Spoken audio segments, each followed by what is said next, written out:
What's up? What's up? What's up? What's up, YouTube? All right, we are back, and we have student loans.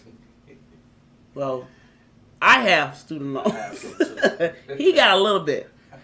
So I wanted to do this one because I have so many student loans. I'm happy about my little bit too. Yeah, he got a little bit. His just scratched the surface. Mortgage, student loan. Okay, so before I start the video, I'll give you a little background on my student loan. So, I went to school for a bachelor's degree, then went back for a master's degree. And it cost me about $60,000 for the two a few years ago.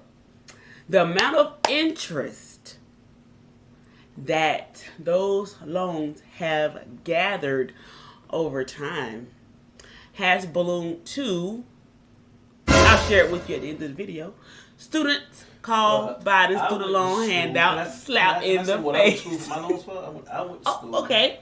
And I accumulated a good little bit. And what I went to school for is catching flies in a jar.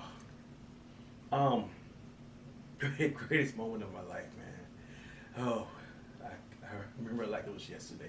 We would catch these. You remember that like it was yesterday? Nothing. Nothing.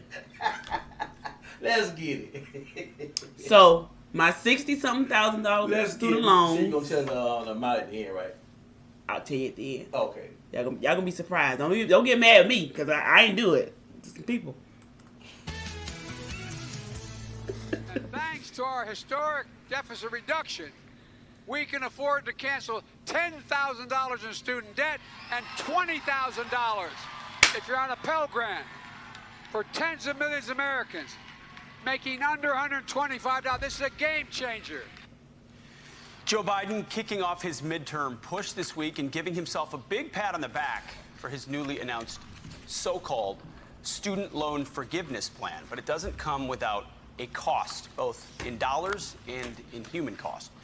Joining us now is Spencer Hudson, who's using the GI Bill, the benefits he earned, to cover college expenses, and Kyle Welch, an accounting professor at George Washington University. It's great. So we have the student perspective and the professor perspective.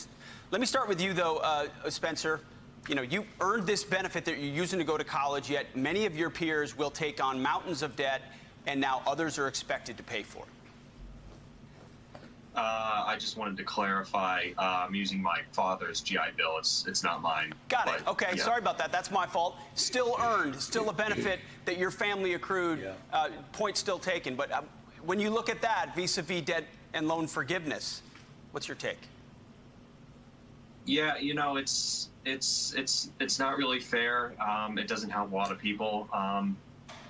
It's not fair to people who decided against college because of debt. It's not fair to people who are working their way through college currently. It's not fair to people who have recently been able to pay off their loans. It really only helps a very small subset of people, especially because this isn't going to be something that will be repeated. This is a one-time only thing in order to, you know, gain votes in the midterms. This isn't going to be like a yearly thing. So, yeah. Well said. Kyle, you're not just a professor, you're an accounting professor. Break this down in the number of cents. Who does this help? Who does this hurt? It's funny hearing about this because this is kind of like the equivalent of bringing a six-pack of beer to an AA meeting. Everyone in education has a consistent thought on this, and that is the cost of education is high. Nobody is going to argue, oh, the costs are exactly where they should be.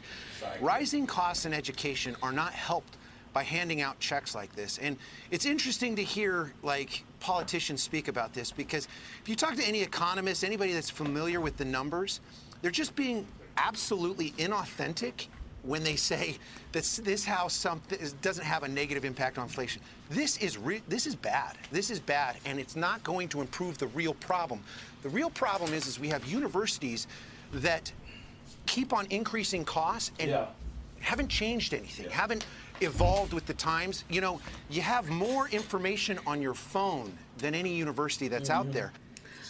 And I like how you said that too, because our kids chose not to go to college because of the amount of how much the cost of college. And of course, I was like, well, I want you to go to school, but knowing that I had the amount of debt that I had, I was like, I beginning like, hold on. If they go to school, I gotta pay theirs back, mine back. Yeah, they're mine. They're mine. Y'all ain't gotta go to college, Make some YouTube videos or something. And so the problem is that they haven't just evolved. And so there's people that understand that and other people that just think that you just write checks for these things. And others have pointed out, to stay with you real quick, the massive endowment that these universities, why shouldn't they be held accountable for the debt their students accrue as opposed to taxpayers? Exactly. Yeah, so this is another aspect of the problem that's really bad. So if you go to McDonald's and you get a Big Mac with one patty, what do? You go back and you say, hey, give me my Big Mac. I ordered a Big Mac. What this does, and this might not resonate with some people, but what it does is it eliminates unhappy customers because it just says, oh, the government's going to take care of it. And so if you had a problem at a school that gave you a underwater basket weaving kind of degree, and you don't go and fix that degree and fix that school and complain about it because the government just took it away, it doesn't change things. It doesn't change the problem. And we need people to change the problems. And right now what we're doing is instead of looking at the end of our arm for a helping hand, we're looking for the government, and it's not the way it should be. Universities need to evolve and change. We need universities to act more like Amazon, more like Costco, more like Walmart, instead of acting like the monarchy. An actual business with customers. Spencer, you said this is about a midterm election as well and votes. Do you think your peers who got this loan forgiveness will say, man, I need to vote for more free stuff? Maybe. I'm hoping that they'll have the foresight to realize that this is obviously just a one-time thing, and chances are it probably won't even go through. But, if it does, it hurts far, far more people than it helps. Everybody who decided to be fiscally responsible and go to community college, everybody who went to college locally, everybody who is working through college, everybody who recently paid off their debt, it's kind of just a slap in the face to them because, we all willingly know what we're doing. Like, nobody's in the dark about, oh yeah, I'm taking out loans, but I don't know what I'm doing. No, we all know what we're doing. We all know we're taking out loans. Like, it's not the government's job to just pay for everything. Like, we know what we're doing. Well, they should pause the interest or not put so much on it. I mean, my little 60 that I had, had it not been for COVID. I was kind of confused because I know it was a lot of schools that a couple of my friends went to and they finished college, but their school wasn't accredited. Right. And I was like, man, how do they do that? So they got theirs. Now you got these student loans, they got it wiped out. Okay, yeah. So okay. So those are some of the people that got it. Theirs just wiped out because their school was not accredited, or the school just lied about whatever the reason. Non-accredited school. That doesn't make no sense. Well, they may have had some type of accreditation at first, lost it, and they didn't get it back, and then the degrees were just trash. So the school I went to for catching flies in the jar, they lost their accreditation the same day you signed up for class. We know we're taking out loans, and we're going to have to pay them back. Spencer and Kyle, thanks so much. Spencer, thank you for your dad's service. Now I'm going to channel him and say, make your bed, Spencer. I can see it. I know your dad would say the same thing. All right? Yeah. All right, brother. Take care. I'm Steve Ducey. All right. So I think that, we understand that, it's going to be a bill, but then when you really see the bill at the end, you're like, ooh. Yeah. I didn't know it was going to be that. But I had Pell Grant. GI, it's called a GI, right? The GI Bill? Mm-hmm. Yeah. The government is paying for it. Yeah. So you really have no worries. When Right. you have that person that don't have that. Like me. And have to get a student loan. But you think that the Pell Grant is enough, and Pell Grant is not enough. But like I said, I went to school, graduated with one degree, decided to go back and get another degree. Okay, yes, I brought it on myself, but again, it's just something that I thought I wanted.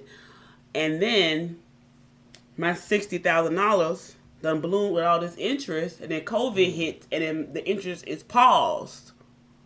So you got a grant, right? I got the grant. The grant pretty much paid for some of it. And then so you got if the I did student loan, yeah, with you may get $3,000 after everything is paid off. So that's still money that I have to pay back. So, but you enjoyed it while you was a kid. I did pay my rent. We paid rent, lights, yes, took care of my kids and everything. So my little measly $60,000 on my credit report, $174,000. $174,000. So since COVID paused the interest, it has been there since COVID. There. Wow. Yes, it drops my heart every time. But because I've been a teacher for so long and I got my credit for it, and I do qualify for the public service loan forgiveness. Since it is now September, my loans can be forgiven next month. Okay. But I understand for people who have just paid all that debt off and they're not getting anything back, and it's sad. But why at the same time, it's just like, because it's like it happened now. But something should have been done to where that amount should have been not so much in the first place. Yeah, I mean, it is what it is. But but like he said in the video, I mean, these colleges not going to use that endowment money to help fund your education. So that part right there, I understand that part about it being a slap in the face. Back then, but no, it's something you can really do back then. It's not we could do No, we can't change the past. And if they want to say, hey, anybody that paid the student loans, we're going to give you a certain amount of money, they're not going to do that. But it's not to say that when I get my student loans cleared next month, I just send my last documentation in next month, and I'll wait like 2 months in order to get them wiped out. It's like going to a bill collector and telling the bill collector, I used the energy, but can I get my money back? Think about Well, I guess I'm not saying like that either. I think it's just that the amount, because the interest, 3%. Okay. But the thing is 3%, right? I guess it's 3. Well, I'm just saying, you I may be wrong. Yeah, you was getting the loan, right? Leave me alone. The grant and the loan, so you knew it was accumulating something. Yes, I knew it was accumulating something. Okay, Dad.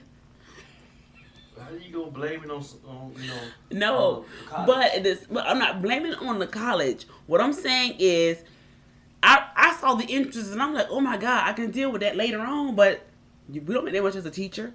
But it's the career that I chose to go into.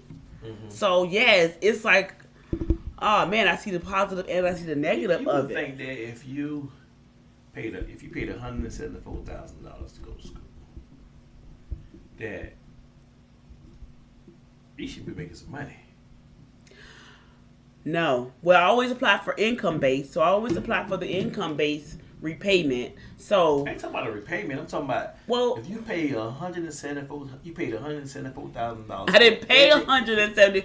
I paid. I'm sorry. You owe. I owe that $170. The government paid $174,000. No, the government. The grant amount is different. So the grant amount is probably around. Okay, let's clear. Let's say 50-ish. $174,000. You have to pay back, right? I think if you gotta pay that back, you should have a better paying job. Yes, I agree with you, but that's not how it works. Now let's go with the original amount, around $60,000. Okay, so how did it double? It doubles because of the interest, and I also applied for income-based repayment, which means that they went off my income that I would make for every year. And then when I got into the public service area, I qualified for that, but I had to stay with those jobs and keep the documentation for those 10 years. Okay. So next month, when I apply or when I have my job to complete my last form to say that I have completed 12 payments, I will be done. It's a miracle. It's a miracle. But yay! I like that. Okay. So, but I understand what people who have paid their loans have said, but I'm also thankful for the program that is here So they pay their now. loans off. They ain't got nothing to worry Well, about. now the only thing is when I do get the forgiveness, they just count it as income, unless they change that. But I haven't heard that they changed that, so they count that as your income and you just file on your taxes. They were saying they were going to take that option away. Now you guys correct me in the comments if I'm wrong, but I know if it is forgiven, it would count as income. But I think they were trying to do away with that, so I'm not sure. But that whole $174,000 is sitting on my credit report right now. Yep. I own 2 houses. Like a Lamborghini, right? Range Rover or something. But yeah. But like I said, just correct me if I'm wrong. I mean, with my income-based repayment, I've only paid $30. So you good. You want that $30 back? I want my $30 back. I want my I'm serious. I want my $30 back. Oh man. All right, you too. Wow. Can't make this stuff up. But, No, you can't. All right, don't forget to like and subscribe, and continue to follow us. And we will catch you guys later.